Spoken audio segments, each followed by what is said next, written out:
Madame, Messieurs, bonjour, bienvenue dans votre journal. Au sommaire de ce Savane Midi, 2000 volontaires pour la défense de la patrie s'engagent pour l'autosuffisance alimentaire au Burkina Faso. Après plusieurs mois de formation en agriculture, ces jeunes sont désormais prêts à contribuer activement à la souveraineté alimentaire du pays et à produire pour nourrir la nation. On en parle dans ce journal. Des jeunes plants en péril à Ouagadougou, à quelques jours de la journée nationale de l'arbre. La survie de ces arbres nouvellement plantés dans les arrondissements 10 et 11 est compromise par des actes d'incivisme et un manque d'entretien. Les détails dans quelques instants. Comme je le disais tantôt, la marche pour l'atteinte de l'autosuffisance alimentaire au Burkina Faso a déjà démarré avec les VDP agricoles en fin de formation. Ces jeunes qui ont été outillés sur les techniques agricoles pour assurer au Burkina Faso la souveraineté alimentaire. La cérémonie de fin de formation de ces jeunes agriculteurs s'est déroulée hier au camp de formation des VDP. Pakiswa Mariam Ouedraogo nous en parle. 21 jours de formation militaire et civique. Et voici ces VDP de l'agriculture prêts à assurer l'autosuffisance alimentaire au Burkina. Au nombre de 2000, parmi lesquels 1470 aptes à la formation militaire au Centre national de formation des VDP à Badnogo, en formation depuis mars dernier sur les techniques modernes de production et des valeurs patriotiques, s'engagent à relever le défi de la souveraineté alimentaire. Nous nous engageons ici à produire pour nourrir la population. Nous pouvons vous rassurer qu'aujourd'hui, nous pouvons produire sur n'importe quel sol qui s'offre à nous. La formation est d'autant plus complète avec notre passage au Centre national de formation des volontaires pour la défense de la patrie. Nous pouvons rassurer le camarade président Ibrahim Traoré que nous épousons la révolution progressive populaire. Cette première vague de VDP agricoles vient de 80 communes. Pour la phase expérimentale, ils seront réunis en coopérative dotée de kits agricoles. La mission, c'est donc qu'ils repartent directement dans leur commune d'origine et lancer la production agricole. Lancer la production agricole dans la mesure où il y a des sites qui ont déjà été et qui seront identifiés à raison de 12,5 hectares par coopérative de 25, puisque dans sa commune, il y a 25 jeunes qui ont été identifiés pour accélérer le changement de paradigme et booster la production agricole. Le président du Faso, représenté par le ministre d'État chargé de l'agriculture, commandant Ismaël Sombier, a invité ses VDP agricoles à œuvrer pour faire de la jeunesse le moteur de développement. À vous qui avez bénéficié de cette formation, vous devez faire partie de la locomotive de la révolution agricole en cours dans notre pays. Il n'y a pas de place pour une jeunesse attentiste et paresseuse aujourd'hui. Je vous exhorte au travail bien fait. Le Burkina Faso compte sur vous dans cette lutte existentielle. L'échec n'est aucunement envisageable. Cette promotion est la première dans l'accomplissement de l'initiative présidentielle pour la production agricole et l'autosuffisance alimentaire. Un projet qui compte outiller 8000 jeunes issus de 340 communes en agriculture pour assurer la souveraineté alimentaire au Burkina. C'était un élément signé Germaine Farama. Je vous le disais également en titre, une grande partie des jeunes arbres plantés le long de la nouvelle voie qui traverse les arrondissements 10 et 11 de Ouagadougou est en souffrance. Plusieurs facteurs humains expliquent cette situation. Des véhicules qui roulent sur les plans, les individus qui les piétinent et les détruisent. À cela s'ajoute le broutage des animaux en divagation et le manque d'entretien. Une équipe de Savane Média est allée faire le constat à quelques jours de la journée nationale de l'arbre. Le compte-rendu de Daouda Yameogo. Brice Herman Ilboudo, un homme dans la trentaine, réparateur de téléphones portables et vendeur d'accessoires, observe avec amertume les jeunes arbres plantés quelques mois plus tôt. Chaque jour, il voit leur état se dégrader. quand ils sont venus pour planter, on est sortis, on a applaudi. Parce qu'on se disait que ça va nous aider tous. Maintenant, bon, nous on s'était partagé chaque plante qui est devant une boutique, c'est lui qui doit gérer pour que la plante réussisse. Donc chaque matin, chacun mettait de l'eau pour la réussite du programme. Mais on a remarqué que notre lieu devant nos boutiques, c'est un coin où plusieurs véhicules passent. Quand les véhicules se ravitaillent au niveau de la station, alors de prendre la voie normale, ils préfèrent prendre notre voie pour aller continuer devant. Donc les gros porteurs passent. Quand ça passe, ça pétille les arbres. D'autres même s'accrochent et ils tirent carrément même l'arbre. Genre chez moi, devant chez moi même, il n'y a même plus. On ne sait même pas qu'ils ont mis quelque chose là-bas.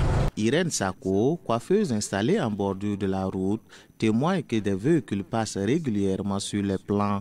Et lorsqu'elle tente de protester, elle est menacée. Même la dernière fois, il y a un monsieur qui est passé ici. Il a masé sur l'arbre, nous on voulait parler. Il voulait même nous frapper. Il nous a dit que lui, il a assurance quoi la même. Ah, c'est des grands types, nous on ne connaît pas. Donc le jour-là, il voulait nous frapper à cause de ça ici. Malgré cela, quelques citoyens engagés font preuve de responsabilité environnementale. Ils arrosent régulièrement les plants et vont jusqu'à installer des briques ou des protections de fortune pour préserver les plants des agressions extérieures. On dit l'arbre, c'est la vie.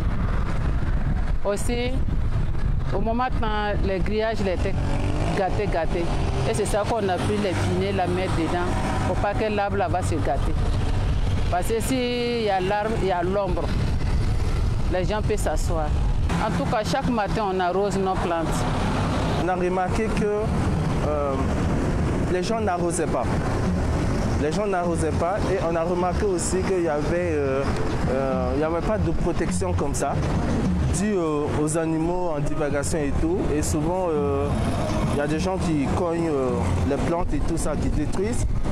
Donc maintenant, on a pris l'initiative d'essayer de protéger ces plantes. Parce que certes, l'État a planté ça, mais il faut aussi que nous, les citoyens aussi, nous prenons soin des arbres. Parce que c'est un devoir aussi civique.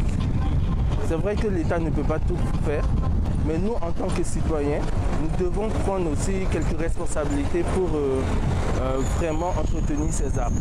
Le président du Conseil des jeunes pour le développement du Sahel appelle les populations riveraines à adopter des comportements responsables en prenant soin des arbres. Selon lui, en période de canicule, ces arbres joueront un rôle essentiel en contribuant à faire baisser la température. Si nous arrivons à planter les arbres dans nos quartiers, nous allons voir que la chaleur qui s'élève à chaque année va diminuer et nous aurons des pluies régulièrement. Donc je peux dire aussi que les animaux qui divaguent, et les animaux ne sont pas responsables. Voilà, ce sont les responsables des animaux qui doivent vraiment s'occuper de les animaux pour que nous ne puissions plus tomber dans ces trucs-là encore. À chaque fois on plante et puis les animaux viennent brouter. Et si vous remarquez ces personnes-là, si on arrive à les causer, ils connaissent les droits. Et nous sommes dans des zones urbaines, nous sommes dans des villes. Donc, sincèrement, ce n'est pas des zones d'élevage. Mais sur l'ensemble du tronçon, ces gestes restent isolés. Entre le manque d'entretien, le passage des engins et la négligence des riverains, l'équation est entière. À quelques jours de la journée nationale de l'arbre, où le président du Faso, le capitaine Ibrahim Traoré, ambitionne faire planter 5 millions de plants en 1 heure, ces scènes posent la question de la durabilité des politiques de reboisement urbain. Planter, c'est bien. Préserver, c'est mieux. Tout autre sujet, plus de 120 motos volées et retrouvées ont été restituées à leurs propriétaires hier à la place de la Nation. Grâce à ces missions de patrouille, la police nationale a pu soulager les victimes dont les motos ont été volées depuis 2010. Germaine Farama y était. Soudou Pargo, victime de vol de sa moto depuis 2018, retrouve son bien 7 ans après. Il rentre en possession de sa moto, toute décoiffée et délavée, à l'occasion de l'opération de restitution des motos retrouvées aux propriétaires de la police nationale à la place de la Nation de Ouagadougou, tout comme Salif Zoundi. Je suis très content et je remercie les autorités policières pour le travail abattu. Nous leur faisons confiance et nous allons aussi faire de notre mieux aussi pour la sauvegarde de nos biens aussi. Oui, bien sûr qu'elle va nous servir. Bon, de toute façon, on peut la réparer ou bien la revendre en pièces détachées. Tout ça, ça peut contribuer à faire quelque chose. J'ai perdu ma moto. Il y a ma femme qui a pris ma moto, aller à un baptême. Et au parking, ils ont volé sa moto. Alors maintenant, après 2 semaines, la police m'appelle que la moto a été retrouvée, ça est au commissariat central. Aujourd'hui, il nous a appelé de venir restituer nos motos. Vraiment, je suis content de remercier la police nationale. Ils étaient 1 millier de personnes à se présenter pour une centaine de motos retrouvées. Après les consignes, chaque victime de vol de moto sur les lieux est passée pour identifier son engin. Cette opération de restitution des engins déclarés perdus et retrouvés par la police nationale est la résultante des missions de sécurisation de la police mobile menées du 25 mars au 11 juin. Nous avons pu saisir des milliers d'engins et parmi ces milliers d'engins, les vérifications et les investigations que les services ont pu faire ont permis, en tout cas, de retrouver et de découvrir que les 121 motos ont été, en tout cas, des motos volées. Mais par le procédé que nous avons mis en place, nous sommes à mesure de savoir quelle moto appartient à telle personne. Les vols de motos sont légion. Et si on peut accuser les voleurs, il faut aussi se remettre en cause en tant que citoyen. Parce que quand on regarde les circonstances dans lesquelles la plupart des engins ont été volés, c'est suite à notre négligence. Selon le point fait par la police, les vols ont eu lieu entre 2010 et 2025. Le directeur régional de la police du centre invite la population à plus de collaboration pendant les contrôles. L'université Cypress International Institute, basée aux États-Unis d'Amérique et représentée en Afrique au Malawi, a décerné une distinction au Moro Naba, Sa Majesté le Moro Naba Baongo. Une distinction qui encourage les actions du Moro Naba Baongo dans la promotion de la paix et la cohésion sociale. Plus de précisions avec Ahmed Joël Compaoré. À cette cérémonie au palais du Mogonaba, le Dima Upangsoba est fait docteur honoris causa pour ses multiples actions dans la promotion de la cohésion sociale et de la paix. Il reçoit en plus l'ordre Exalte d'Afrique, faisant de lui le 2e récipiendaire de ce prix après l'ancien empereur d'Éthiopie, Haïlé Sélassié, en 1960. Tous les empereurs africains en exercice, nous avons vu que c'est le Moro Naba qui incarne les valeurs que ses prédécesseurs-là en Afrique ont laissées. Et c'est pourquoi nous l'avons donc choisi afin de lui décerner ces 2 distinctions. Et la première, c'est surtout selon l'ordre de l'étoile de l'Afrique. Deuxièmement, un doctorat honoraire parce qu'en matière de gestion, de leadership, il a des qualités vraiment qui nous ont marqué notre attention. C'est pour nous une joie d'avoir fait cela parce que c'est quelque chose vraiment d'essentiel pour l'université.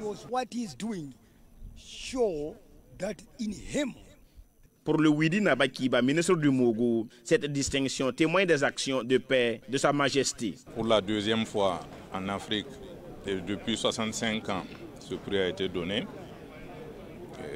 Ça témoigne du fait que les travaux de Sa Majesté sont reconnus et participent à ce que les Burkinabés et toute l'Afrique vivent en paix et dans une cohésion sociale. À cette cérémonie, les ministres en charge de la communication et de la sécurité sont venus féliciter le Mogo Naba au nom du gouvernement. C'est une fierté pour le gouvernement qui est venu aujourd'hui féliciter Sa Majesté. Nous sommes tous témoins de son investissement personnel, mais aussi de l'investissement de l'ensemble de la chefferie traditionnelle et coutumière au niveau du Burkina Faso.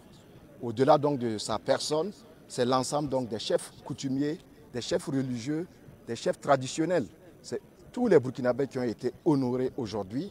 Et il était donc de bon ton qu'au nom de son Excellence, le capitaine Ibrahim Traoré, président du Faso, chef de l'État, et également au nom de son Excellence, M. Rim Talba Jean-Emmanuel Ouedraogo, que donc l'exécutif, le gouvernement viennent être témoins, féliciter, saluer et encourager. Le Mogo Naba Bongo, désormais docteur honoris causa, traduit sa reconnaissance à ses donateurs avec un boubou Faso d'Anfani, le chapeau de saponé et un bélier. Parlons de mode à présent. La scène de la mode a accueilli samedi dernier à Ouagadougou le lancement officiel de Gentil Collection, une nouvelle marque qui allie élégance et identité culturelle de sa promotrice. L'événement a été marqué par un défilé de mode et une exposition vente. Les détails avec Sidiki Kabri. Plus qu'une marque de vêtements, Gentil Collection se veut un véritable symbole d'identité, de fierté et d'élégance burkinabé, selon sa promotrice Esser Kagane. Elle ambitionne de promouvoir une mode qui reflète les valeurs et les richesses culturelles du Burkina Faso. Nous ne célébrons pas uniquement la mode, nous célébrons aussi la mémoire, l'héroïsme, le sacrifice. Nous avons choisi dès la naissance de Gentil Collection d'y associer un engagement social et fort. Chaque article que vous achetez, chaque vêtement que vous porterez demain ne sera pas qu'un simple objet de style. Il sera un acte de reconnaissance, de gentillesse et de solidarité. La mode peut être bien plus qu'une question de tendance. Elle peut être utile, porteuse de sens et porteuse d'espoir. Dans une démarche de solidarité, la responsable de la marque a annoncé que 5% des recettes issues des ventes réalisées lors du lancement seront reversées aux veuves et orphelins des forces de défense et de sécurité tombées pour la patrie. Ses fils, ses pères, souvent invisibles dans nos vies quotidiennes, ont pourtant tout donné ce qu'ils avaient pour que nous puissions vivre en paix, en sécurité et en liberté. Leur engagement ne peut rester dans l'ombre et leur famille ne devrait jamais être oubliée. Gentil Collection propose à sa clientèle des chemises à partir de 15 000 francs CFA accessibles dans plusieurs boutiques à Ouagadougou. Intéressons-nous à présent à la musique. C'est dans un contexte marqué par des défis et des luttes contre le terrorisme que l'artiste militaire Barkbiga Mazou a dévoilé son nouvel album Sourgomde, qui signifie le message qui me tient à cœur. Cet album se veut un cri de ralliement et reflétant à la fois résilience et espoir. La dédicace de l'album s'est déroulée dimanche dernier au Centre culturel des armées à Ouagadougou. Le point avec Samuel Moko. Sourgomde est un appel à l'unité entre les forces de défense et de sécurité et les civils. Barkbiga Mazou aborde les thèmes tels que la paix, la solidarité et bien d'autres. C'est lors de ses missions sur le théâtre des opérations de reconquête du territoire national que Barkbiga Mazou a puisé son inspiration pour composer Sourgomde. Sourgomde, c'est lors des missions. Bon, quand souvent on est en mission, on veut donner notre aussi cœur pour que le peuple attende ce que nous aussi nous voulons dire. C'est à cause de ça que j'ai nommé l'album Sourgomde. Souvent ça ne va pas, il faut te mettre à l'abri, tu vas penser tout. De son titre Duniyore en featuring avec notre Baswidga,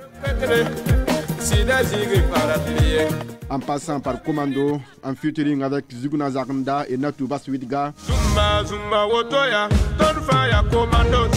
l'artiste militaire Barkbiga Mazou à l'état civil Mazou Ima lance un appel particulier aux civils. Le message que je passe aux civils, il faut qu'ils sachent que nous sommes même chose. On demande beaucoup leur soutien. Voilà, il ne faut pas qu'ils vont nous prendre autrement. Nous sommes même chose. C'est des morceaux qui conseillent, c'est des morceaux qui sensibilisent. Reconquérir, voilà, et puis donner le moral aux troupes à tout moment. Les mélomanes, voilà, on les demande beaucoup de nous soutenir. Vous savez qu'on fait l'album comme ça, on repart, c'est fini. À l'occasion de la dédicace de ce nouvel album de Barkbiga Mazou, fort de 10 titres, la Coordination nationale de la veille citoyenne, CNAVC, a exprimé son soutien à l'artiste en assistant à l'événement. 3 clips vidéo accompagnent le nouvel album de Barkbiga Mazou, dont le titre phare est Commando, réalisé en featuring avec l'artiste traditionnel Zugna Zaganda et l'artiste Natu Baswidga.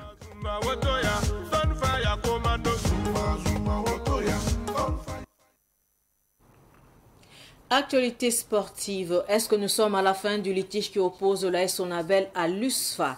Le match à problème de la dernière journée de Faso Ligue 1 qui devait se jouer dimanche dernier au stade municipal Dr Issoufou Joseph Konombo n'a pas eu lieu. Le club des électriciens n'a pas effectué le déplacement.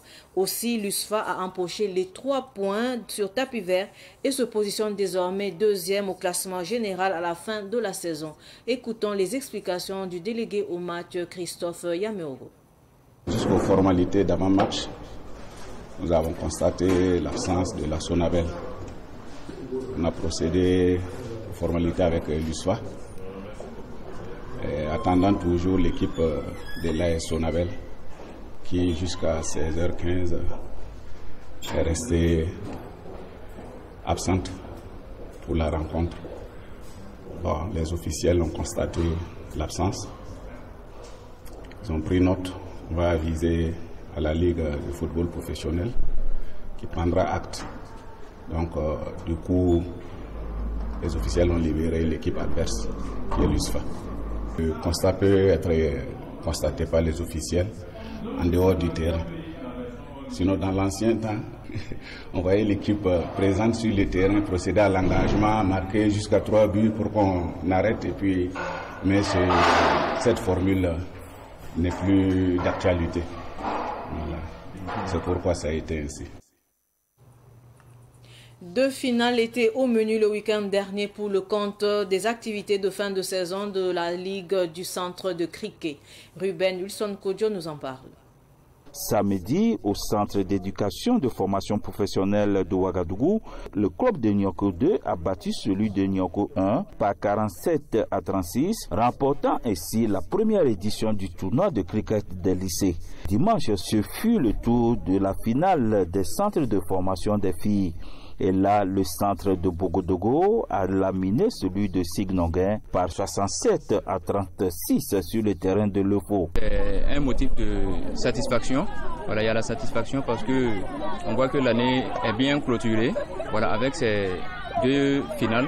Parce que depuis le début, on s'est nourri que d'espoir. On ne savait même pas qu'aujourd'hui, on pourrait organiser la finale. Il y a le manque de financement souvent qui se pose.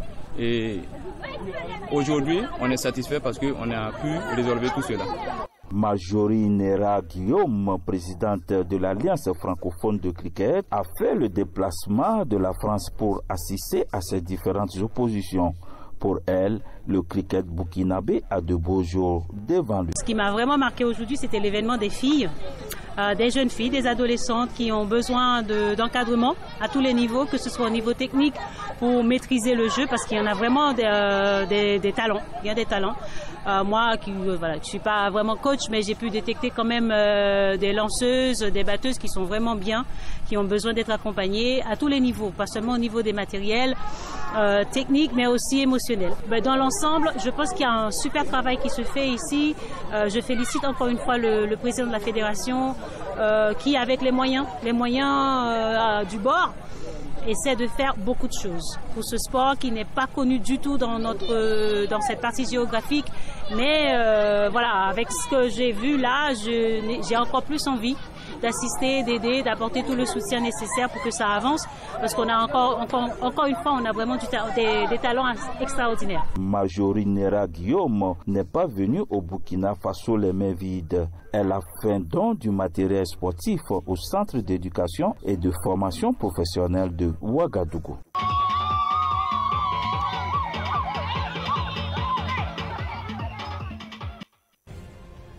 Ainsi s'achève cette édition d'information. Merci de rester fidèle au programme de Savane TV. Au revoir.